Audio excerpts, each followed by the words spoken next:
Hello বন্ধুরা, রঞ্জিতার ঘরোয়া রান্নাঘর থেকে তোমাদের সবাইকে স্বাগত জানাই। আজকে তোমাদের জন্য নতুন একটা রেসিপি নিয়ে এলাম, ফলি মাছ ডাঁটা আলু দিয়ে ঝোল। প্রথমে আমি মাছগুলো নুন হলুদ দিয়ে ভেজে নিচ্ছি।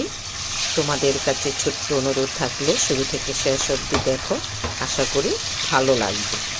গরমকালে এই ডাঁটা আলু দিয়ে পাতলা ঝোল খেতে খুব ভালো লাগে গরম ভাতের সঙ্গে। এভাবে আমি সবগুলো মাছ ভেজে নেব। কয়েকটা ভেজে তোমাদেরকে দেখাচ্ছি, বাকিগুলো আমি আস্তে আস্তে করে সব ভেজে নেব। মাছগুলো ভাজা হয়ে গেছে। এবার আমি ডাঁটার আলুগুলো নুন হলুদ দিয়ে ভেজে নেব।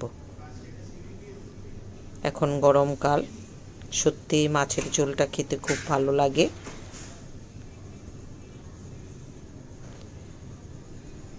ফলি মাছ একটু কাটা, কিন্তু খুব টেস্টি মাছ।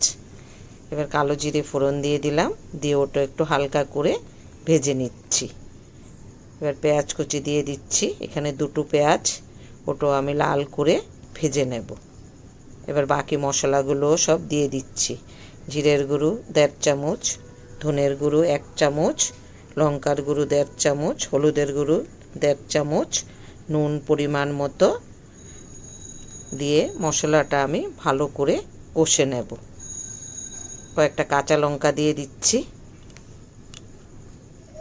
একটু সময় ধরে মশলাটা আমি ভালো করে কষে নেব। মশলাটা কষানো ভালো হলে রান্নার টেস্ট বেড়ে যায়, খেতেও ভালো লাগে।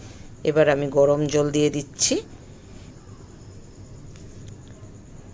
এবার ডাঁটা আলুগুলোও দিয়ে দিচ্ছি, দিয়ে একটু ঢাকা দিয়ে দেব সিদ্ধ হওয়ার জন্য। এবার মাছ ভাজাগুলোও দিয়ে দেব। যদি রেসিপিগুলো ভালো লাগে একটু কমেন্ট করে জানাবে, তাহলে খুব খুশি হব।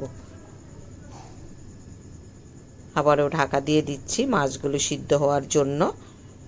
এবার ধনেপাতা কুচি দিয়ে দিলাম। রান্নাটা আমার প্রায় হয়ে গেছে। এবার আমি একটা বাটিতে তুলে নিচ্ছি। যারা যারা রঞ্জিতার ঘরোয়া রান্নাঘর সাবস্ক্রাইব করোনি, সাবস্ক্রাইব করে নেবে, তাহলে নতুন নতুন রেসিপিগুলো দেখতে পাবে। আর যদি আমার রেসিপিগুলো তোমাদের ভালো লাগে একটু লাইক শেয়ার করে দিও। এই দেখো, দেখতে এরকম হয়েছে।